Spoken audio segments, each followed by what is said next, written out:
So, ఈ మధ్యన ఈ మంత్రివర్గంలో ఉన్నటువంటి మంత్రుల మీద విపరీతమైనటువంటి అవినీతి ఆరోపణలు కూడా కనిపిస్తున్నాయి. గతంలో 10 ఏళ్ల పాటు ఎదురు చూసిండ్రు కాబట్టి ఇప్పుడు అధికారం వచ్చింది. మొత్తం అంతా కమిషన్‌లు కావచ్చు, కాంట్రాక్టులు కావచ్చు, వీటన్నిట్లల్లో అక్కడ ఆధిపత్యం అనేది కనిపిస్తోంది. అందువల్లే మంత్రుల మధ్య గొడవలు అవుతున్నాయి. శాఖలకు సంబంధించి ఇన్వాల్వ్‌మెంట్‌లు అవుతున్నాయి. ఈవెన్ మేడారంకి సంబంధించి కూడా మంత్రుల మధ్యలో ఇష్యూస్ అనేవి వచ్చాయి అనేది. ఇప్పుడు ఎలా ఉన్నాయి? అది కేవలం బయట కనిపిస్తోందా? ఇంటర్నల్‌లో ఇంతకంటే ఎక్కువ ఉందా? లేదు అసలు ఎవ్వరి శాఖ నాదైతే ఇంత పెద్ద శాఖ కదా, ఎవ్వరి శాఖ పనులు వాళ్ళే చేసుకుంటున్నారు. అందులో వచ్చే కమిషన్లు లేవు, తీసుకునే డబ్బులు ఏం లేవు. వాస్తవానికి మేడారంది కూడా మీకు అంటే చెప్పాలని, వాస్తవానికి శాఖ అక్కడ గుడి నిర్మాణం అనేది ఎండోమెంట్ శాఖకే వస్తుంది. కానీ అంత మ్యాన్ పవర్ లేదు ఎండోమెంట్లో. పెద్ద పెద్ద బిల్డింగ్లు ఎప్పుడైనా ఆర్ఎండ్బి వాళ్ళే కడతారు. చేయించేది ముఖ్యమంత్రి గారు పొంగులేటి సీనన్నకి, ఎందుకంటే ఆయన కొద్దిగా గతంలో వర్కులు చేసిన అంటే అనుభవం ఉంది, కాంట్రాక్టర్గా అట్లా కొంత గతంలో ఉంది కాబట్టి ఆయన మా జిల్లాకి ఇన్ఛార్జ్ మినిస్టర్. ఇప్పుడు నాది పంచాయతీరాజ్ శాఖ అయినా కూడా నా దగ్గర కూడా అంత వ్యవస్థ లేదు. అది మళ్ళీ మేము పెట్టుకున్నది ఎప్పుడు సీఎం గారు వచ్చింది 24వ తారీఖు సెప్టెంబర్. మా 24 నుంచి మాకు 3 నెలలే టైం వస్తాం, 3-4 నెలలే. ఒక 1 మంత్ అంతా వర్షాలే, మనకు అక్టోబర్ వరకు లాస్ట్ ఎండింగ్ వరకు వర్షాలే ఉన్నాయి, ఎక్కువ కాలం. కాబట్టి యాజ్ ఏ ఇన్ఛార్జ్ మినిస్టర్గా నువ్వు ఈ వ్యవహారం మొత్తం చేయమని చెప్పారు. ఆయన ఏం చేసిండు, ఆయన ఆర్ఎన్బి గొప్ప చెప్పిండు. ఆయనకు పొంగులేటి గారికి కూడా ఏదో రెవెన్యూ శాఖ ద్వారానో లేకుండా ఇంకో శాఖగా ఆర్ఎన్బి డిపార్ట్మెంట్ మొత్తం టెంపుల్ నిర్మాణం జరుగుతుంది. ఇక బయట చేసేటివన్నీ ఎవరి శాఖల వాళ్ళు చేసుకుంటారు. కాబట్టి అక్కడ అది కొద్దిగా వేరే వాళ్ళే దాన్ని కొంచెం పెద్దగా చేసేది తప్ప మేము అనుకునే మాకు గుడి కావాలి అది తొందరగా. ఇప్పుడు సురేఖక్క కూడా తెలుసు, ఆయన అయితేనే ఫాస్ట్గా చేయించగలుగుతాడు, వాళ్ళకి ఆ ఎక్స్పీరియన్స్ ఉంది. ఇంత తొందర ఇప్పటికైనా ఇంకా మాకు కొన్ని పనులు మిగులున్నాయి, ఇంకా టెన్షన్లు ఉన్నాం.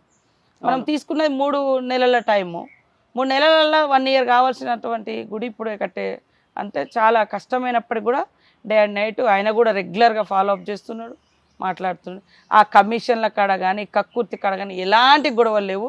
జస్ట్ ఇది ఎండోమెంట్ వాళ్ళే చేయాలన్నప్పుడు ఎండోమెంట్ వాళ్ళ దగ్గర అంత మ్యాన్ పవర్ లేదు. నేను లోకల్ ఎమ్మెల్యే పంచాయతీరాజ్ మినిస్టర్ను, కానీ నా పంచాయతీరాజ్ శాఖ కూడా అంత పెద్ద కన్స్ట్రక్షన్ చేయదు. ఓన్లీ ఆర్ఎండ్బి అయితేనే చేస్తుందని ఆర్ఎండ్బి శాఖకు ఇవ్వడం జరిగింది. యాజ్ ఏ ఇన్ఛార్జ్ మినిస్టర్గా వారు అక్కడ బాధ్యత తీసుకున్నారు, అంతే తప్ప వేరేం లేదు. సో ఇప్పుడు సీతక్కకి తన శాఖ మీద కొంచెం అసంతృప్తి ఏదైనా ఉందా? మారిస్తే బాగుండేది అని మీరు ఫీల్ అయినరా? అట్లేం లేదండి, మంచిగానే ఉంది, బానే ఉంది కదా పంచాయతీరాజ్ శాఖ. ఎందుకని సీతక్క మధ్యలో కొద్దిగా అనిపించింది, సర్పంచెస్ లేరు, ప్రజాప్రతినిధులు లేరు గ్రామాలలో. ఇది కొంచెం నా ఆతృత అంటే అదే, తొందరగా ఎలక్షన్స్ అయితే సర్పంచులు ఉంటారు, కొంత గ్రామాలు బాగుపడతాయి, అభివృద్ధి అయితే, ఫండ్స్ లేవు అనేది నేను సీఎం గారిని రోజు ప్రెజర్ చేసేది. అన్న ఎలక్షన్ పెట్టు, మేమేదో మంచిగా చేయాలని అనుకున్నాము. వాస్తవానికి ఇది నాకు రావడం గొప్ప అదృష్టం. యాక్చువల్గా సమ్మక్క సారలమ్మ జాతి నుంచి ఫస్ట్ టైం మంత్రి, కోయ జాతి నుంచి.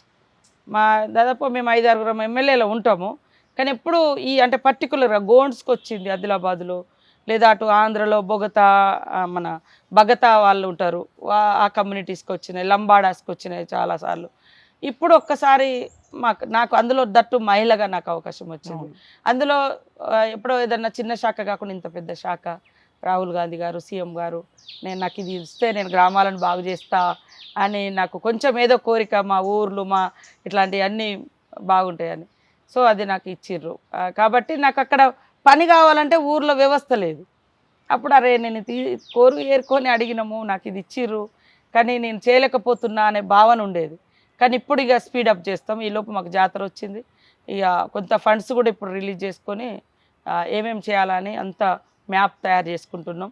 దాంట్లోనే మన పంచాయతీరాజ్ శాఖలో రూరల్ డెవలప్మెంట్లో ఉమెన్ గ్రూప్స్ కూడా ఉంటుంది, ఉమెన్స్ గ్రూప్ ఉంది కదా, మహిళా సంఘాలు, వాళ్ళది కూడా బాగా చేస్తున్నాము. దేశంలో హైయెస్ట్ మనీ ట్రాన్సాక్షన్ అయ్యేది మహిళలకు మన స్టేటే నెంబర్ 1 ఉంది. ఇప్పుడు కూడా మేడారంలో ఒక దాదాపు 550 షాప్స్ మహిళలకు, వరంగల్ నుంచి ఎటు నాగరమట అంతా హైవే మీద, మళ్ళీ మేడారంలో వాళ్ళు 3 లక్షలు 4 లక్షలు 2 లక్షలు అడుగుతూ ఇచ్చి షాప్స్ పెట్టిస్తున్నాం. 6 కోట్ల రూపాయలు ఇచ్చినాం ఇప్పుడు మహిళలకు. అంటే బ్యాంక్ లింకేజ్ ద్వారా వడ్డీ లేని రుణాలు ఇచ్చి వాళ్ళు ఏమన్నా 4 రూపాయలు సంపాదించుకొని అని అట్లా అది నాకు కూడా సంతృప్తి. తర్వాత ఇప్పుడు సెర్ఫ్ ఉంది మహిళా శాఖలో, నాది పంచాయతీరాజ్లో రూరల్ డెవలప్మెంట్లోనే సెర్ఫ్ ఉంది, దివ్యా దేవరాజ్ అని ఇప్పుడు మా సిఓ. అవును, ఆమె ఇప్పుడు మేము పేదరిక నిర్మూలన అని పెట్టుకున్నాం. కఠినమైన పేదవాళ్ళను గుర్తించాలి.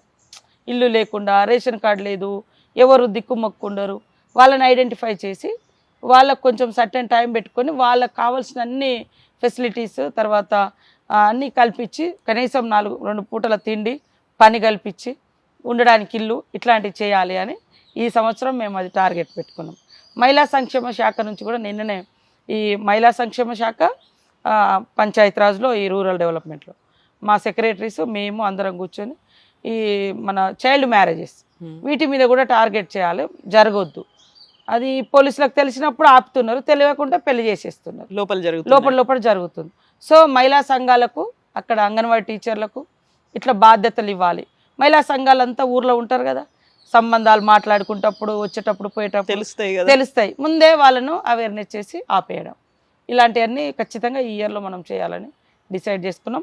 ఇప్పుడు గ్రామ పంచాయతీల సర్పంచ్లకు కూడా ట్రైనింగ్స్ ఇస్తాం. ఇప్పుడు 19th నుంచి స్టార్ట్ చేస్తున్నాం. ఆ ట్రైనింగ్స్ అయిపోగానే ఫండ్స్ కూడా రిలీజ్ చేసి కొంత మీ అందరి సహకారం సలహాలతోటి మోడల్ విలేజెస్ ఎక్కువ చేయాలని ఆలోచన. ఇప్పుడు సీతక్క అనగానే మిగతా మంత్రివర్గంలో ఉన్నటువంటి మంత్రుల కంటే కూడా ఎక్కువగా సోషల్ మీడియాలో చాలా యాక్టివ్గా ఉంటారు. కాకపోతే మీరు చేసేవన్నీ స్టంట్లు రీళ్ళ కోసమే మీరు చేస్తుంటారు అంటే ఏమంటారు మీరు? నాకు చాలా అవమానంగా ఫీల్ అవుతుంది. అదొక్కటి మాత్రం అది దాన్నే కావాలని. ఇప్పుడు కరోనా టైంలో ఏ స్టంటు వీళ్ళు బయటికి రాలేదు, వాళ్ళు బయటికి రాలేదు. యాజ్ ఏ ప్రజాప్రతినిధిగా ఆ రోజు కూడా కేసీఆరే మీరు అందరూ బయటికి వెళ్ళి పని చేయండి అందుబాటులో ఉన్నంత వరకు అని చెప్పిండు. అయినా వాళ్ళ లీడర్లు రాలేదు. నేను 100 రోజులు, ఒక్కో రోజు అంటే ఏదో యాక్షన్ అనుకుంటారు, 2వ రోజు 3వ రోజు. ఇది ఎవరి కోసమో, నా జనాల కోసమో, నా బాధ్యత. మేము జీవితాలనే పనంగా పెట్టి పోయిన వాళ్ళము, బయటికి రావడానికి అందరూ భయపడ్డారు. నన్ను వాళ్ళు చేయలేదు, నేను చేస్తే నన్ను అంటారు. అంటే ఇది ఏ రకంగా? ఇప్పుడు ఆడవాళ్ళు లేదా అట్టడుగు వర్గాల వాళ్ళు ఏ గొప్ప పని చేసినా తట్టుకోలేనటువంటి స్వభావం కలిగినటువంటి రాజకీయ నాయకులు ఈ రాష్ట్రంలో ఉన్నారు. వాళ్ళు చేయనియ్యరు. మమ్మల్ని మేము కట్టండి. నేను సోషల్ మీడియా, నా మీడియా కూడా 40-50 రోజుల తర్వాత వచ్చింది, మమ్మల్ని గుర్తించింది. మేము ఎవరిని పిలుచుకోలే, జస్ట్ మా కార్యక్రమాలు రోజు చేసుకుంటూ పోయినాం. మేము రోజు ఏదైనా ప్రోగ్రాం పెడతాం కదా, నేను అంటే ఈ పెద్ద కెమెరాలు వాడలే, ఏ వీడియోలు తీయాలి. మా పిల్లగాళ్ళు ఉంటారు, మాకు రోజు ప్రోగ్రామ్స్ ఉంటాయి కదా, రొటీన్ ప్రోగ్రామ్ లాగానే పెట్టారు.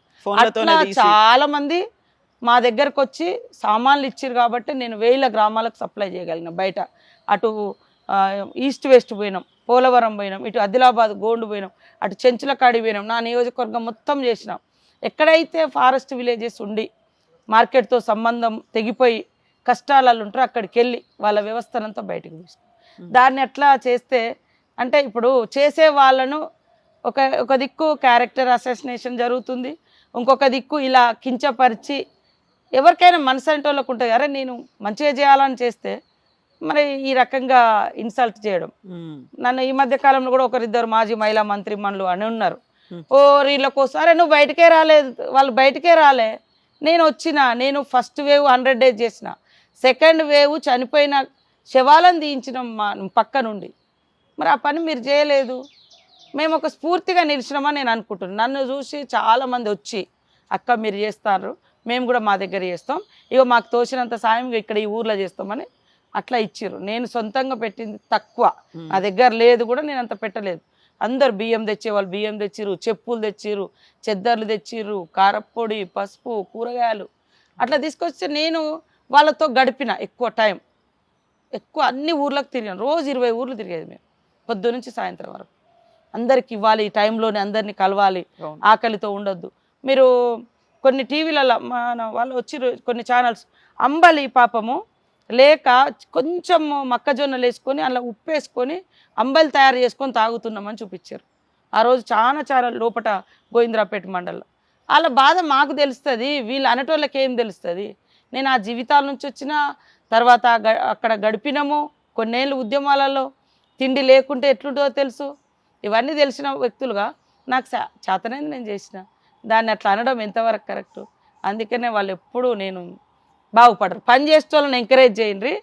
నువ్వు ఒక చరిత్ర ఉంది, నీకు చేతనైతే పరిగెత్తకుంటే వాకింగ్ చేయి, నడువు, లేకుంటే పాక్కుంటా పో, కానీ ఒక్క కాడ మాత్రం కూర్చోకని చెప్తారు. అది నేను ఫాలో అవుతున్నా. అది ఎట్లా తప్పు అవుతుంది? అట్లా ఒక్క కాడ కూర్చొని ఆర్డర్లు వేసి చేసే వాళ్ళని నిందించడం అనేది ఎంతవరకు కరెక్టు? కాబట్టి ఇది చాలా అదొక్కటి. ఎందుకంటే నేను 100% సిన్సియర్గా నా ప్రజల కోసం ఫస్ట్ స్టార్ట్ చేసిన. ఏది నా ములుగులో నన్ను గెలిపించారు, నా బాధ్యత అది. తర్వాత అన్ని ఏరియాలలో పరిస్థితి, నాకు ట్రైబల్స్ పరిస్థితి ఎట్లుంటో తెలుసు కాబట్టి ఇక దాన్ని అట్లా ఆ కరోనా కూడా పడగానే అది తొందరగా వెళ్ళిపోలే. ఇంకా ఉన్నా కొద్ది ఇచ్చుకుంటూ పోయినాం. అసెంబ్లీలో కూడా మొదట నేనే మాట్లాడినా, మాస్కులు దొరుకుతలేవు అన్నప్పుడు సీఎం గారు ఏమన్నారు, కరోనా ఎక్కడ వస్తుంది, ఎండ కుట్టిగానే పోతుంది, పారాసెటమాల్ వేసుకుంటే పోతుంది, మీరు ఏదో కరోనా అంటున్నారు. అంతకుముందు మాస్కు 5 రూపాయలు 10 రూపాయలకు దొరికేది. మన కరోనా మొదలైందని చెప్పి అప్పుడు కూడా ఇట్లనే జాతర అయిపోయాక వెంటనే, జాతర కంటే ముందే అది 20 అనుకుంటా, 2020లో జాతర వచ్చింది, కరోనా వస్తుంది అని, అయ్యో ఈసారి జాతర బంద్ అవుతుందేమో పాపం లక్షలాది మంది, రెండు సంవత్సరాలకు ఒకసారి కదా వచ్చేది, ఎదురు చూస్తున్నారు మహాఘట్టము ఆగిపోతుందేమో అని నేనైతే చాలా భయపడ్డా. కానీ ఇంకా అప్పటి వరకు వేవ్ అది రాలేదు. జాతర అయిపోయాక 5-6 రోజులకు అసెంబ్లీ నడిచింది. అప్పుడు మేము కొద్దిగా అక్కడక్కడ మా పిల్లలు, మా పిఏలు వాళ్ళు వీళ్ళంతా చూసినప్పుడు కరోనా మాస్కులు బాగా డిమాండ్ పెరిగింది అక్క, బాగా పెరుగుతున్నాయి అది అన్నాక నేను ఆ రోజు నాదేదో బడ్జెట్ మీద స్పీచ్ ఉండే, దాంట్లో మాట్లాడుతూ కరోనా గురించి కూడా మాట్లాడినా. అసలు ఆ పదం ఎత్తడాన్ని కూడా అప్పుడు కేసీఆర్ గారు స్వీకరించలేకపోయాడు. మీరు చూడండి, కరోనా ఎక్కడిది, మాస్కులు ఎందుకు అది అని. ఆ రోజే ఇంటర్నేషనల్ అప్పటి నుంచే మన ఎయిర్పోర్ట్స్ అన్ని క్లోజ్ చేసుకొని ఉండుంటే ఇంకా ఆ వేవ్ కొద్దిగా తగ్గేదని మేము అట్లా అనుకున్నాం. తర్వాత నెక్స్ట్ అసెంబ్లీకి వచ్చినాక కూడా అందరు మాస్కులు పెట్టుకొని వచ్చారు, అందరు వీడియోలు తీసి పెట్టారు. అప్పుడు సీతక్క మాట్లాడితే కరోనా ఎక్కడదన్నారు, మాస్కులు ఎందుకు అన్నారు. ఇప్పుడు నెక్స్ట్ అసెంబ్లీలో మేము మార్చిలో కూర్చున్నాం, మళ్ళీ జూలైలో మళ్ళీ అసెంబ్లీ వచ్చింది. అప్పటికి అందరు మాస్కులు పెట్టుకొని వచ్చారు, దూరంగా కూర్చోవడం. తర్వాత ప్రతి ఊర్లో మాస్క్ లేకుంటే 500 ఫైన్ బోర్డులు పెట్టేసారు గ్రామ పంచాయతీలలో. అంటే నాకు తెలిసి, అందుకే నేను ఏమంటా అంటే సబ్కా సున్నా అప్కా కర్నా, నేను అది మాత్రం కొద్దిగా ఫాలో అవుతాను. అందరిది వినాలి, వింటే కూడా మనకు నాలెడ్జ్ వస్తుంది, లేదా ఇన్ఫర్మేషన్ వస్తుంది. కొంతమంది ఆఫీసర్లకు కూడా నేను చెప్తూ ఉంటాను, మీ కింద ఉన్న అటెండర్ ఏదో చెప్తే వాడు నాకు చెప్పేది ఏందని ఇగోగా ఫీల్ కాకుండా, వాళ్ళకున్న ఇన్ఫర్మేషన్ వేరే రకమైనది ఉంటుంది, అది వినాలి. వింటేనే నీకు అంత తెలుస్తుంది. తెలియకుండా నాకు తెలిసిందంటే నువ్వు కలిసేది కొంతమందికి తెలిసేది కొంత మిడిమిడి ఆలోచన, లేదా వాళ్ళ జ్ఞానము, లేదా వాళ్ళకుండే ఇన్ఫర్మేషన్. అదే నువ్వు గ్రామాలలో ఊర్లలో తిరిగే వాళ్ళు కూడా, లేదా కింది స్థాయి ఉద్యోగి కూడా చెప్తే వింటే అందులో తెలుస్తుంది. ఒక సినిమాలో ఏదో ఠాగూర్ ఏదో సినిమాలో కూడా కానిస్టేబుల్ మొత్తం డాటా అంతా తెస్తాడు. అంటే నా ఆఫీసర్లకైతే నేను అది అప్పుడప్పుడు చెప్తా ఉంటా, వాళ్ళను నెగ్లెక్ట్ చేయొద్దు, వాళ్ళు చెప్పేది కూడా వినండి, గ్రౌండ్ రిపోర్ట్ వస్తుందని చెప్తా. ట్రూ. సో ఇప్పుడు సీతక్క మీద ఇంకొక ఆరోపణ, అడవి బిడ్డ అయినప్పటికి కూడా ఇప్పుడు ములుగులో ఇసుక దందా చేస్తున్నారు, ఛత్తీస్గఢ్కు పోయినారు, కాంట్రాక్టర్లు తెచ్చుకుంటున్నారు, మీ అబ్బాయి కూడా బెదిరిస్తున్నారు, ఇవన్నీ ఉంటాయి కదా. చాలా బాధ అనిపిస్తుంది అండి. మేము ఎక్కడ కూడా 20 ఏళ్ళ రాజకీయాలలో ఎక్కడ కూడా ఎవరిని అవినీతి అక్రమాలు దందాలకు ఎక్కడ పాల్పడలేదు. అంతకుముందు కూడా నేను ఆ ఏరియాలో ఎమ్మెల్యేగా 2 సార్లు పనిచేసిన, ఏ రోజు కూడా. అదే ఇప్పుడు గతంలో 30-40 క్వారీలు ములుగులు అనేది, అది ట్రైబల్ ఫస్ట్ ములుగులోనే చేశారు వాస్తవానికి. అప్పుడు కరుణ ఉండే మా కలెక్టర్గా, రాహుల్ బొజ్జా గారు ఉండే కలెక్టర్లుగా. ట్రైబల్స్కి ఏదైనా ఉపాధి కల్పిద్దాము, సేమ్ టైంలో కొంత టౌన్లలో కూడా ఇసుక అవసరం పడుతుంది, ఇది చాలా కాస్ట్లీ అని, అది ట్రైబల్ సొసైటీ అనేది పుట్టిందే ములుగు జిల్లాలో, ములుగు నియోజకవర్గంలో. అట్లా స్టార్ట్ చేసి ట్రైబల్స్కి ఇచ్చేది. అది 1-2 నడిచేది. లాస్ట్ 10 ఇయర్స్ 40-50 కూడా నడిచింది. ఇప్పుడు మా ములుగులో ఇంకా 2-3 నడుస్తున్నాయి ములుగు నియోజకవర్గంలో. అది ట్రైబల్ సొసైటీ నడుపుతుంది. కానీ దాంట్లో నన్ను బడనోళ్ళందరూ ఎప్పుడు నా మీద అదొక రాయిలాగా బాధ అనిపిస్తుంది. నువ్వు నిజమైంది అయ్యి అడుగు, నేను దేనికైనా సిద్ధం. కానీ ఆ ములుగులో కూడా ఆ 2-3 నడిచేది, ములుగు నియోజకవర్గంలో 2-3 క్వారీలు నడుస్తున్నాయి ఈ రోజు కూడా. కానీ వాటినే కావాలని గోదావరి ఎంబటి ఉంటే ఇక మొత్తం మాదని. మాకేమైతే అంటే అటు భద్రాచలం ఉంది, వాజేడు, వెంకటాపురము, అటు పినపాక, అక్కడ భద్రాద్రి కొత్తగూడెం జిల్లాల లారీలు కూడా ఇటే వస్తాయి. అది నా మీద ఆరోపణ. కానీ మా ములుగులో ఉండే ప్రజలకైతే తెలుసు, ఆ గోదావరి ఒడ్డెంబటి ఇటు ములుగు నా నియోజకవర్గంలో ఎన్ని నడుస్తున్నాయి. నేను అది కూడా బంద్ చేస్తే ట్రైబల్సే రివర్స్ అయ్యాను. ట్రైబల్ సొసైటీలే మా ఉపాధి ఆ 2-3 అన్న నడవనియాలని కొన్ని సంఘాలు అక్కడ ఇక్కడ మా పెద్ద లీడర్లకు అందరికి కూడా కంప్లైంట్ ఇచ్చి ఆమెకు అలిగేషన్స్ వస్తే మమ్మల్ని ఎట్లా ఆపుతారని. కాబట్టి గతంలో ఎక్స్ట్రా బకెట్ ఉండేది, రకరకాలుగా నడిపించేది. మేము వచ్చిన తర్వాత చేసిన కేసులు గతంలో ఎప్పుడు జరగలేదు. కేసులు చేసినాం లారీల మీద. ఇప్పుడు సీఎం గారు అయితే అక్కడికి పంపించి విజిలెన్స్ వాళ్ళని పంపించి క్వారీలల్లో మొత్తము చేసి ఎంత పోవాలో లోడ్ ఎంత ఉండాలో అంతే, అది దాని డబ్బు కూడా ఆ సొసైటీకి, ట్రైబల్ సొసైటీకి, గవర్నమెంట్కి పోయేది గవర్నమెంట్కి పోతుంది అంతే తప్ప ఆడ మిడిల్ మేము అందులో ఎంటర్ అయ్యి వీడిని వాడిని ఎంకరేజ్ చేసేది లేదు. ఇంకా సీతక్క నేను అంటున్నా కదా, నేను కరోనా టైంలో సేవ చేస్తే రీల్ అని పడేసారు, వరదలు వచ్చి 10ల సంఖ్యలో చచ్చిపోతే నేను ఆడ ఉండి సేవ చేస్తే రీల్స్ అని అంటారు. నేను ఏ పని చేసినా ఇలా అంటే మాకేమనిపిస్తుంది అంటే మాలాంటి అట్టడుగు వర్గాల వారు ఉన్నతంగా ఆలోచించొద్దు, ఉన్నతంగా పనిచేయొద్దు, ఉన్నతంగా ప్రశ్నిస్తే కూడా వాళ్ళు ఆలోచించేది. నేను అసెంబ్లీలో ప్రశ్నిస్తే కూడా నా నోరు మూయించారు అప్పుడు కరోనా టైంలో. తర్వాత రాష్ట్ర ప్రజలందరికీ తెలుసు కరోనా తీవ్రత. అదే కరోనాతో ఎఫెక్ట్ అయ్యేటువంటి నా ప్రజలను కాపాడుకోవాలని నా బాధ్యతగా నేను బయలుదేరిన. ఏదో ఎలక్షన్స్ అది అని నేను పెట్టలే, ఇవి రీళ్ళు గీళ్ళని అవతలోడు పెట్టి ఎలక్షన్ల ముందు ట్రోల్ చేసిండు. ఇంకా అది సానుభూతి వచ్చింది, వీడు రాలేదు ఈమె తిరిగి నోడి తిట్టిరని. వరదలు వస్తే కూడా గోదావరి వరదలు లేదా జంపన్న వాగు వరదలు 2 years వచ్చినాయి. 2 years కూడా నేను ఒక యజ్ఞం లాగా అక్కడే ఉండి పని చేయించి, అది నాకు ఒకప్పుడు చిన్నతనంలో గోదావరి వరదలు 1998లో వచ్చినాయి, 88లో వచ్చినాయి. 1988లో నేను 8th class స్టూడెంట్ ములుగులో. వరదలు వస్తే అందరూ డబ్బులు వసూలు చేసి వరద బాధితులకు ఇస్తుంటే యాజ్ ఏ టీమ్ లీడర్గా ఆ రోజులలోనే 13,000 రూపాయలు 4-5 రోజులు డబ్బాలు పట్టుకొని రోడ్ల మీద వసూలు చేసి అక్కడ వరద బాధితులకు ఇచ్చడం. అలాంటి వరద మళ్ళీ 2022లో వచ్చింది నేను ఎమ్మెల్యేగా ఉన్నప్పుడు. నా బాధ్యతగా నా చిన్నతనంలో నాకు ఏ పాలిటిక్స్ తెలియదు, ఏం తెలియదు. సర్వీస్, అరే అక్కడ ఏదో కష్టం వచ్చిందట, అప్పుడు ఎటు నాగరం ఎంత దూరం ఉంటుందో కూడా నాకు తెలియదు. నేను ములుగులో పుట్టి పెరిగి పక్కన జగన్నపేటలో ఉన్నదాన్ని, జగన్ ఎటు నాగరం కూడా తెలియదు, అప్పుడు దట్టమైన అడవులు. అట్లా చేసిన వాళ్ళము మాకు అది ఉంది, ఆ భావనే ఉంది, ఎక్కడైనా ఏదైనా తోచినంత చేయాలని. వాళ్ళు చేయలేదు, చేస్తే విమర్శించిన వాళ్ళు ఏమైనరు అర్థమైంది. జనం పనిచేసే వాళ్ళని ఒకరోజు కాకుండా ఒకరోజు స్వీకరిస్తారు. నన్ను స్వీకరించాలని కూడా నేను ఆ మనసులో పెట్టుకోలేరు. ఆ బాధనే చూసిన, ఆ బాధను అందులో భాగం పంచుకోవాలనే చూసిన. కాబట్టి నా మీద నా కొడుకు అయితే పాపం వాడైతే ఎక్కడో కొంగుచాటు కొడుకు లాగానే ఉంటాడు. వాడు పనిచేసిండు, ఎలక్షన్లోకి పనిచేసిండు, పినపాకలో పనిచేసిండు, కాంగ్రెస్లో గెలిచిన ఎమ్మెల్యే కాంతారావు అని అతను పార్టీని మోసం చేసి ఆయన ఒక టీచర్గా ఉంటే వైఎస్ఆర్ గారు తీసుకొచ్చి 2 సార్లు ఆయన వైఎస్ఆర్ గారు ఉన్నప్పుడు ఒకసారి ఎమ్మెల్యే అండి, మొన్న కూడా 2018లో మేమందరం ఎమ్మెల్యేలను. ఆయనక వెంటనే గెలిచిన 6 నెలలకే పార్టీ మారిండు. అప్పుడు నన్ను అక్కడ ప్రజలు రమ్మన్నారు, కానీ నేను ఇది నన్ను గెలిపించారు, నా పుట్టి పెరిగిన ఊరు అన్నీ అత్తగారు అమ్మగారు అంతా ములుగు కాన్స్టిట్యున్సీలో ఉంది రానని.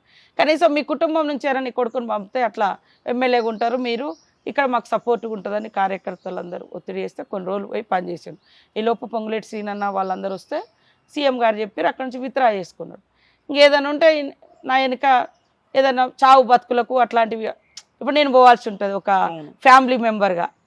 అక్క అంటారు, పెళ్ళిళ్ళకి రమ్మంటారు, సావులకు రమ్మంటారు, ఎవరమో ఒకరు మా కుటుంబంలో కోడలో కొడుకో ఎవరమో ఒకరం పోతాం. లాస్ట్కి నాతోటి ఉండే మా మేనగోడలు కూడా ఇక్కడ ఉంటుంది, నాతోటే ఉంటుంది. చిన్నప్పుడు వాళ్ళ ఫాదర్ ఎన్కౌంటర్లు చనిపోయింది, ఇప్పటి నుంచి ఇప్పుడు ఇక్కడ హైదరాబాద్లో ఉంటుంది నాతోటి.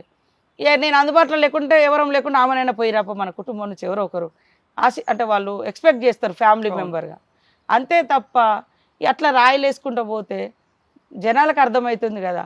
కాబట్టి అది బాధ అనిపిస్తుంది, మమ్మల్ని ఎందుకు ఇట్లా టార్గెట్ చేస్తారు.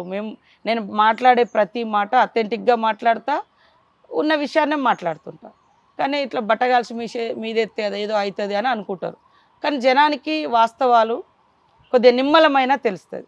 సీఎం రేవంత్ రెడ్డితో ప్రత్యేకమైనటువంటి అనుబంధం ఉంది. ఇప్పుడు కేసీఆర్కి విజయశాంతి పదో చెల్లెలు అని అన్నట్టుగా మీరు ఎన్నో సోదరి, ఎందుకు ఇంత అసోసియేషన్ అలా బాండ్ అనేది కంటిన్యూ అవుతుంది? వాళ్ళ ఇంట్లో వాళ్ళు 9 మంది ఉన్నారు, 8 మంది అన్నదమ్ములు, అక్క కూడా ఉంది వాళ్ళకు. కానీ నేను రెగ్యులర్గా మాకు 2015 నుంచి కొంచెం స్టేట్ డివైడ్ అయినాక ఇంకా అటాచ్మెంట్ పెరిగింది. అంటే ఇక అటోళ్ళు అటు వెళ్ళిపోయారు, మేము కొద్దిమంది ఇందులో నేను నరేందర్ అన్న రేవంత్ అన్న మేమందరం కొంచెం యాక్చువల్గా మేము జిల్లాలో ఉన్నప్పుడు దయాకర్ రావు గారి టీం లాగా ఉండేది. ఆయన 2004లో మా వరంగల్ జిల్లాకు అధ్యక్షుడు ఉండే, మన వరంగల్ జిల్లాకు ఆయన ద్వారా అంటే నా టికెట్గా ఫస్ట్ ఆయనకే అప్లికేషన్ పెట్టుకున్నాము. సరే 2 సార్లు టికెట్ ఇప్పించడంలో ఆయన కీ రోల్ పోషించిండు. మేము కూడా అట్లనే ఉన్నాము. తర్వాత ఇంకా ఎవరి దారి అలా అయిపోయింది. ఇక్కడ అంటే వారు బయటికి వెళ్ళిపోయే మూమెంట్ అట్లా ఉన్నప్పుడు మేము ఆటోమేటిక్గా రేవంత్ అన్నతో అసోసియేట్ అయిపోయినాం. మాకు పెద్ద డిమాండ్స్ ఏముండయి, ఆయన ఇబ్బంది పెట్టే కోరికలు ఏముండయి. ఎప్పుడు కూడా అక్క చెల్లెళ్ళు అన్నతమ్ములు బాగుండాలనే కోరుకుంటారు. అక్క చెల్లెల మీద అన్నదమ్ములకు ఆ ప్రేమ ఉంటుందో అంటే జనరల్గా ఇప్పుడు కొంతమంది బంధాలు చూస్తున్నాం కదా ఆంధ్ర తెలంగాణలో. కానీ మాది వాటన్నిటికంటే ఒక డిఫరెంట్ రిలేషన్, బ్లడ్ రిలేషన్ కాదు కానీ ఆశయాలు అనుబంధాలు, ఆశయాల వెలుగులో ఒకరినొకరు ఓకే అన్ని అనుకుంటున్నాడు, మనం దానికి రివర్స్ ఉండొద్దు అనే ఆలోచనతోటి మాత్రం అడుగులేస్తాను నేను. సో ప్రత్యేకమైనటువంటి ఆత్మీయత అనుబంధం అవైతే కంటిన్యూ అవుతుంది. అవునవును. Thank you so much ma'am. Best wishes to you. మేడారంది కూడా ఒక గ్రాండ్ సక్సెస్ కావాలి, అది కలకాలం నిలిచిపోవాలని కోరుకుంటాం. Thank you so much. Thank you.